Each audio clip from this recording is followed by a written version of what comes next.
Hello बच्चा लोगो, I hope तुम लोग बहुत ही अच्छे होगे। तो बच्चों देखो, पिछले लेक्चर में हमने बात करी प्राइमरी सेल की, सेकेंडरी सेल की। प्राइमरी वो जो फिर से यूज़ ना कर सकें एक बार यूज़ करके, सेकेंडरी जो फिर से यूज़ हम कर सकते हैं एक बार यूज़ करने के बाद, है ना बच्चों। तो बच्चों हमने रिएक्शन देख ली थी उसकी, कुछ इतना ज़्यादा समझने जैसा नहीं था, मेन थोड़ा याद करने की चीज़ थी, हमने देख लिया था वो सब। आई होप तुम्हें आया होगा, अगर अभी भी कोई डाउट है तो आप लोग पूछ लेना। तो बच्चों देखो, जनरली ये थर्मल प्लांट वगैरह होते हैं, इनके अंदर इलेक्ट्रिसिटी कैसे प्रोड्यूस होती है। ये ना फॉसिल फ्यूल का क्या कर जाते हैं, जला देते हैं उनको, ऐसे मीथेन हो गया, इनको जला देते हैं। उससे मतलब जो भी वाटर वाटर प्रोड्यूस होता है ना, उसको इतना उसको उस वाटर का बना लेते हैं स्टीम। स्टीम बना लेते हैं, यानी कि भाप बना लेते हैं, इतनी तेज़ प्रेशर की भाप। और ऊपर लगा देते हैं टरबाइन था। जैसे ही वो भाप ऊपर उठती है हाई प्रेशर की, तो टरबाइन घूमता है और हमें इलेक्ट्रिसिटी मिलती है, कुछ इस तरह का होता है। तो बच्चों देखो, अब बात करते हैं हम, उससे रिलेटेड है फ्यूल सेल। फ्यूल सेल का क्या काम है बच्चों, देखो फ्यूल सेल के अंदर क्या होता है, तो ये मालूम होगा जो कोई भी कंबशन रिएक्शन कैसी होती है, एक्सोथर्मिक। हीट निकलती है ना उसके अंदर, एनर्जी निकलती है।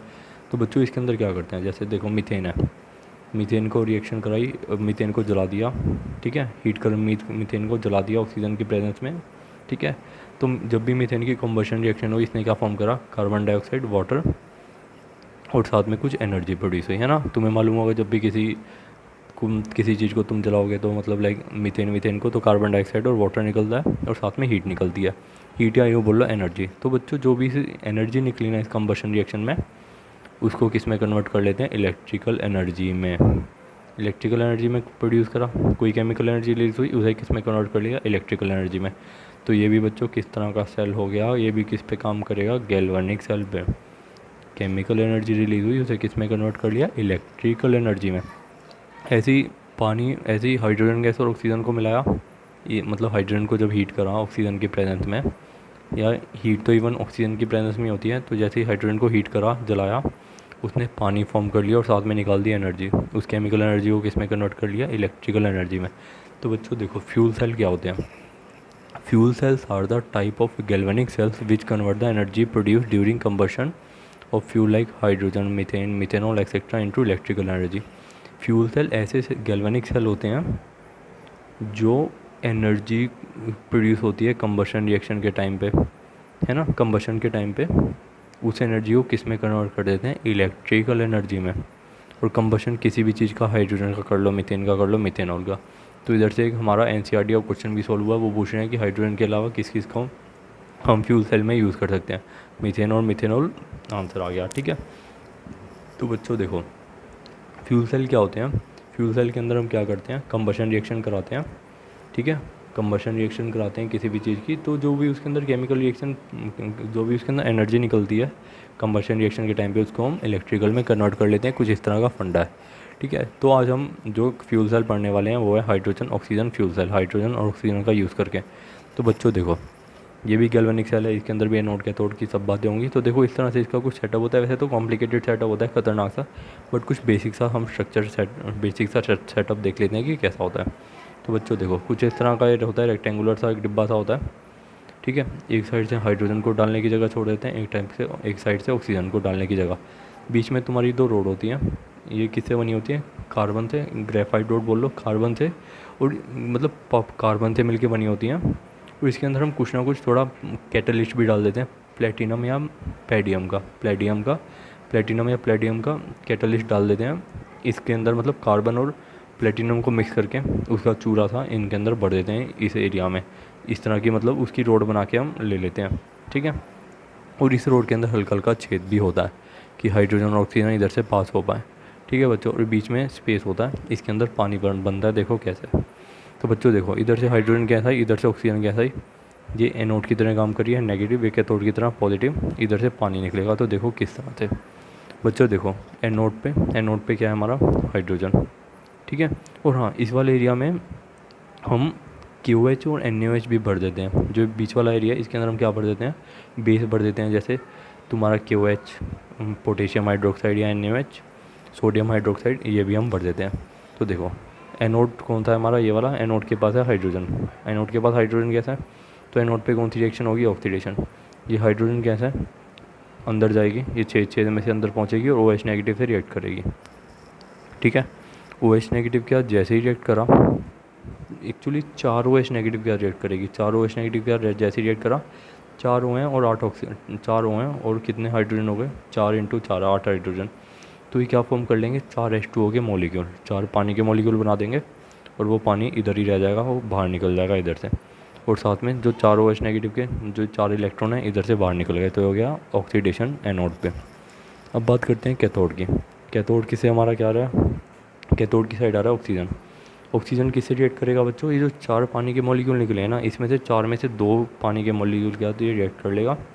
ठीक है, और क्या फॉर्म कर लेगा, 4 OH नेगेटिव। ठीक है, और ये 4 इलेक्ट्रॉन निकले, ये 4 इलेक्ट्रॉन को ले लेगा और क्या फॉर्म कर लेगा, 4 OH नेगेटिव। देखो इधर 2 ऑक्सीजन और 4 हाइड्रोजन, क्या फॉर्म कर लिया, 4 OH नेगेटिव। तो बच्चों कुछ इस तरह की इसकी रिएक्शन होती है। एनोड पे हाइड्रोजन OH नेगेटिव का रिएक्ट करेगा, 4 H2O फॉर्म कर लेगा। कैथोड पे O2 जो आ रहा है H2O के साथ फॉर्म कर लेगा, लेफ्ट में हाइड्रोजन होगा, राइट में ऑक्सीजन होगा। ठीक है, और कुछ 4 OH नेगेटिव फॉर्म कर लेंगे, 4 इलेक्ट्रॉन से 4 इलेक्ट्रॉन कट गए, OH नेगेटिव से OH नेगेटिव कट गए। कुछ इस तरह से रिएक्शन हुई। तुम इस रिएक्शन को किस तरह से याद कर सकते हो कि जो भी तुम एनोड कैथोड पे रिएक्शन करोगे वो काट पीट के टोटल ओवरऑल हमारी ये रिएक्शन होनी चाहिए। ठीक है बच्चों, और एनोड कैथोड किससे बने हुए हैं, पूरा कार्बन से, यानी कि कार्बन को मिलाया हुआ है, कार्बन को मिला के बनाया हुआ है, उसके अंदर छोटे छोटे छेद हैं और उसके अंदर थोड़ा सा ये कैटालिस्ट भी डाले हुए हैं कि रिएक्शन थोड़ी फास्ट हो जाए। तो बच्चों ठीक है, इसके अंदर जो भी एनर्जी निकली इस रिएक्शन के अंदर, उसको किसमें, फ्यूल सेल के अंदर ऐसे सेटअप होता है, उस एनर्जी को, निकल एनर्जी को इलेक्ट्रिकल एनर्जी में कन्वर्ट कर लिया और इसी तरह से गैल्वेनिक सेल का यूज़ हो गया। ठीक है बच्चों, ये थी कुछ बेसिक सी बात, तुम्हें बस पता होना चाहिए फ्यूल सेल क्या है, रिएक्शन क्या है, थोड़ा डायग्राम, बस बन गई बात। ठीक है बच्चों, इसका फ़ायदा देख लेते हैं, एडवांटेजेस ऑफ फ्यूल सेल। ठीक है बच्चों, तो बच्चों देखो, पहली बात तो पोल्यूशन फ्री होता है हाइड्रोजन ऑक्सीजन वाला जो फ्यूल सेल होता है, क्योंकि कोई कार्बन डाइऑक्साइड वगैरह नहीं निकल रही। मेनली उसकी बात करें हाइड्रोजन ऑक्सीजन वाले सेल की। ठीक है, कोई कार्बन डाइऑक्साइड निकल रही तो ये कोई पोल्यूशन फ्री है। और इसकी एफिशिएंसी होती है बच्चों 70%, यानी कि ये बहुत ज़्यादा एफिशिएंट होता है। एफिशिएंट मतलब कि जैसे मतलब जो तुम्हारे बाकी होते हैं थर्मल प्लांट बिजली वाले, उनकी एफिशिएंसी होती है कुल 40%। मान लो तुमने 100% काम करा, ठीक है, तुमने 100 मॉलिक्यूल लगाए केमिकल रिएक्शन के लिए, बस 40 ने ही काम दिया, मतलब एफिशिएंसी बड़ी कम होती है कि मेहनत ज़्यादा और काम कम, कि मतलब मेहनत तो बहुत ज़्यादा करनी पड़ती है और तुम्हारी इलेक्ट्रिसिटी बड़ी कम आती है। इसके अंदर मेहनत इतनी ज़्यादा नहीं होती और एफिशिएंसी 70%, है ना, कि मतलब एफिशिएंसी मतलब बहुत अच्छी, लाइक बोल सकते हैं कि लाइक जैसे तुमने 100 मॉलिक्यूल रिएक्ट कराए, जैसे H2+ में O2 के 100 में से 70 रिएक्ट कर गए, यानी कि इसके अंदर मेहनत तो मतलब उतनी, मतलब मेहनत कम और काम ज़्यादा, कुछ इस तरह से तुम बोल सकते हो। यानी कि एफिशिएंसी बहुत ज़्यादा होती है दूसरी थर्मल के अलावा, जो तुम थर्मल प्लांट होते हैं बिजली वाले, उनके मुकाबले बहुत बढ़िया होती है।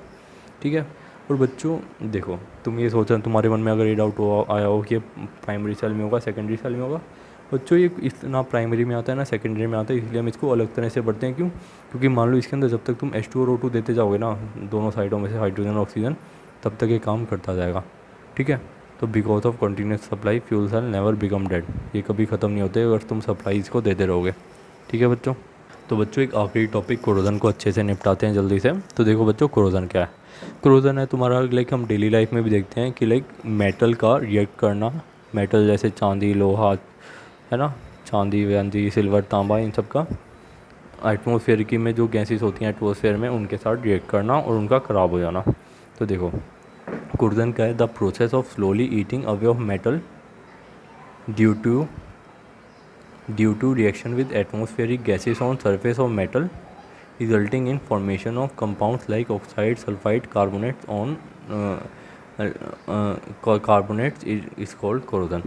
तो देखो कोरोजन क्या है, कोरोजन क्या है कि तुम्हारा लाइक किसी भी मेटल का जो भी आसपास की गैसेस है उसके साथ रिएक्ट करना और अपने सरफेस पे कोई केमिकल कंपाउंड बना देना, जैसे oxide, metal oxide, metal sulphide, metal carbonate, है ना, जैसे आयरन है, ये क्या करता है आसपास में ऑक्सीजन वगैरह सेट के साथ रिएक्ट करता है और अपने सरफेस पे क्या बना लेता है, फेरिक ऑक्साइड, इसी को बोलते हैं रस्ट। तो मतलब कोरोजन क्या है, सिंपल सी बात कि मेटल का ख़राब हो जाना है, ख़त्म हो जाना।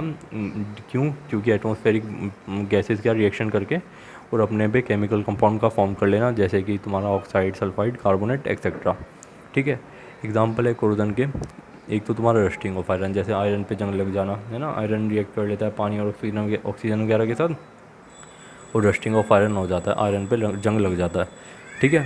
और इस पर कौन सा ऑक्साइड फॉर्म हो जाता है आयरन पे फॉर्म हो जाता है फेरिक ऑक्साइड, ठीक है। Fe2O3.H2O इसका फॉर्मूला होता है, ठीक है। और दूसरा तुम्हारा कोरोजन का एग्जांपल तुम देख सकते हो, टर्निशिंग ऑफ सिल्वर, कि लाइक सिल्वर का काला पड़ जाना, सिल्वर सल्फ़र के साथ रिएक्ट करता है, सल्फाइड बना लेता है, ठीक है। तो इसको भी हम बोल सकते हैं कि लाइक कोरोजन का एग्जांपल, ठीक है। तो बच्चों एक बार मैकेनिज़्म देख लेते हैं कोरोजन का, किस तरह से मैकेनिज़्म होता है, like mainly rusting of iron का हम एक बार एग्जांपल वो मैकेनिज़्म देख लेते हैं कि लाइक किस तरह से होता है, किस तरह से स्टेप वगैरह होते हैं, किस तरह से पूरा प्रोसेस होता है रस्टिंग का। तो बच्चों देखो, इसको हम इलेक्ट्रोकेमिकल थ्योरी ऑफ रस्टिंग भी बोलते हैं। तो देखो क्या होता है, जैसे तुम्हारा ये लोहा है, लोहे के ऊपर मान लो थोड़े से पानी के मॉलिक्यूल हैं छोटे छोटे, ठीक है। और तुम्हारे आसपास गैसेस में कौन है, ऑक्सीजन है, कार्बन डाइऑक्साइड है। तो क्या होगा, ऑक्सीजन और कार्बन डाइऑक्साइड ना आके घुल जाएंगी, इसके बाद डिजोल्व हो जाएंगी पानी के अंदर, ठीक है। जैसे मान लो कहीं पे पानी के अंदर कार्बन डाइऑक्साइड आके घुल गई, तो उसने वो क्या फॉर्म कर लेगा, H2CO3, जिसको हम कार्बोनिक एसिड भी बोलते हैं, ठीक है। और जो कार्बोनिक एसिड है बच्चों, एक इलेक्ट्रोलाइट होता है, कार्बोनिक एसिड किस में टूट जाता है, 2H+ में, CO3 2 नेगेटिव में, ठीक है। ये इलेक्ट्रोलाइट है, टूट जाता है। अब बच्चों देखो, किसी पर्टिकुलर स्पॉट पे क्या होगा, किसी पर्टिकुलर स्पॉट पे मान लो आयरन है, आयरन के किसी पर्टिकुलर स्पॉट पे क्या हो जाएगा, ऑक्सीडेशन। ऑक्सीडेशन कैसे, आयरन जो है ना वो किस में कन्वर्ट हो जाएगा, Fe2+ में, और 2 इलेक्ट्रॉन को छोड़ देगा, ठीक है। At particular spot oxidation of iron या मेटल अकर्स, Fe किस में कन्वर्ट हो जाएगा, Fe2+ में, और 2 इलेक्ट्रॉन को छोड़ देगा, ठीक है। और कोई मान लो कोई अलग दूसरा स्पॉट है, ठीक है, जहाँ पे जैसे मान लो कि पानी के अंदर ऑक्सीजन डिजोल्व हो गई, ठीक है, पानी के अंदर ऑक्सीजन डिजोल्व हो गई, तो उधर क्या होगा बच्चों, उधर क्या होगा, जो ऑक्सीजन होगी ना, ऑक्सीजन किसके रिएक्ट कर लेगी, H+ के साथ, और H+ कहाँ से आएंगे, ये कार्बोनिक एसिड से, 4 H+ आएंगे, ठीक है। और 4 H+ आएंगे तो इसको न्यूट्रल करने के लिए, इस चार्ज को बैलेंस करने के लिए 4 इलेक्ट्रॉन आएंगे, और क्या फॉर्म कर लेंगे, 2 H2O, 4 हाइड्रोजन और 2 ऑक्सीजन मिलकर क्या बना लेंगे, 2 H2O के मॉलिक्यूल। अब इधर 4 इलेक्ट्रॉन है, इधर 2 इलेक्ट्रॉन है, तो हमने इसको 2 से मल्टीप्लाई कर दिया कि रिएक्शन बैलेंस हो जाए। तो कुछ इस तरह से तुम्हारी रस्टिंग की हो गई रिएक्शन, Fe और O2 मिले, Fe और O2 मिले, प्लस में 4 H+ मिले, गिव्स 2 Fe2+ में, प्लस में 2 H2O, होगी ओवरऑल रिएक्शन, ठीक है। हमने इधर क्या लिखा, at another surface where oxygen is dissolve on iron surface, reduction occurs in the presence of H+। कहाँ से है, कार्बोनिक एसिड से, ये होगी ओवरऑल रिएक्शन। अब बच्चों ये जो Fe2+ फॉर्म हुआ ना, ये क्या करेगा, और मान लो एटमॉस्फेयर से ऑक्सीजन लेगा, और थोड़ा पानी वानी लेके, जो पानी वानी बना है, क्या फॉर्म कर लेगा,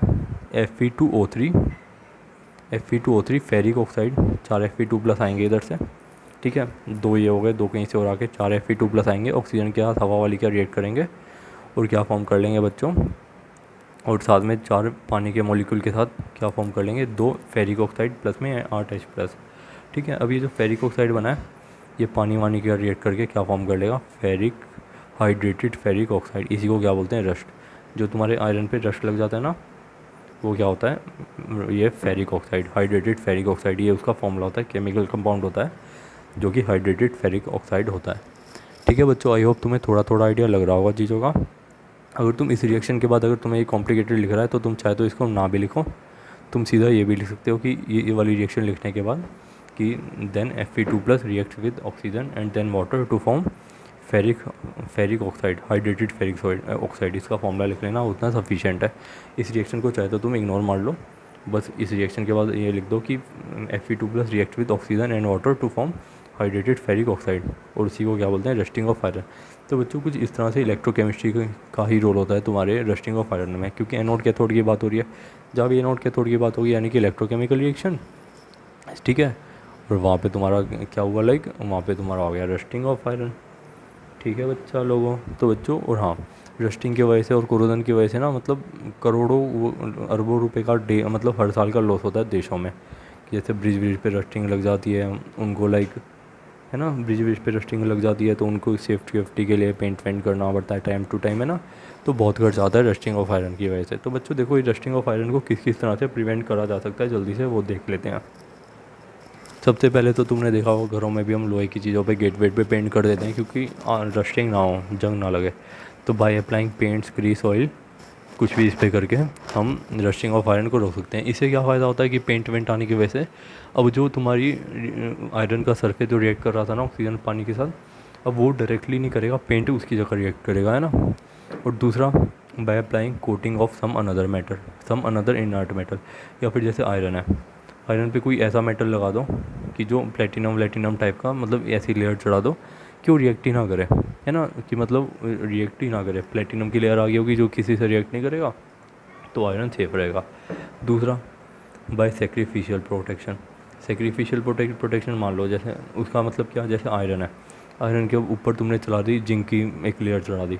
अब देखो, आयरन और जिंक में से जो तुम्हारा ऑक्सीडेशन पोटेंशियल है किसका ज़्यादा है, जिंक का। तो जब भी ऑक्सीडेशन वगैरह होना होगा तो जिंक का हो जाएगा, जिंक का ऑक्सीडेशन हो जाएगा, आयरन सेफ हो जाएगा। रस्टिंग के लिए क्या हो रहा था, Fe2+ में कन्वर्ट हो रहा था, बट अब जब भी लाइक उसकी बात आएगी ना तुम्हारी ऑक्सीडेशन की, तो जिंक बेचारे का ही हो जाएगा, आयरन सेफ रहेगा। जिंक किस में कन्वर्ट हो जाएगा, Zn2+ में, वो 2 इलेक्ट्रॉन को छोड़ देगा, बेचारा जिंक तो खुद मरता रहेगा, बट हाँ आयरन को बचा लेगा। तो इसीलिए इसको क्या बोलते हैं, सेक्रीफिशियल प्रोटेक्शन। और चौथा, हम किस तरह से कर सकते हैं, by using anti rust solution, की कोई सॉल्यूशन चढ़ा देते हैं आयरन पे कि उसकी रस्टिंग ना हो, ठीक है। और हाँ, एक टर्म आती है गैल्वेनाइजेशन, उसके अंदर क्या होता है कि जब भी हम सेक्रीफिशियल प्रोटेक्शन करते हैं ना, सेक्रीफिशियल प्रोटेक्शन में हम जिंक मेटल को यूज़ कर लेते हैं, जो कि मोर एक्टिव मेटल है। मोर एक्टिव मतलब उसका ऑक्सीडेशन पोटेंशियल ज़्यादा है, ठीक है। जब भी सेक्रीफिशियल प्रोटेक्शन में हम जिंक को यूज़ कर लेते हैं, उसको हम क्या बोलते हैं, galvanisation. When more active metal like zinc used in the sacrificial protection of iron, then process is called galvanisation. तो आई होप तुम्हें थोड़ी थोड़ी चीज़ें क्लियर हो रही होंगी, ठीक है। अब बच्चों, इसी के साथ हमारा फाइनली इलेक्ट्रोकेमिस्ट्री ख़त्म हो जाता है, अभी हो रहा है इनफैक्ट। तो अभी से 1-2 दिन में हमारी आएगी रिवीजन वीडियो, उसके बाद एक टेस्ट, फिर हम बढ़ेंगे एक नए चैप्टर की ओर। तो in the meanwhile if you get any doubt, ठीक है, फील फ्री टू आस्क, ठीक है बच्चों। थैंक यू सो मच बच्चा लोगों।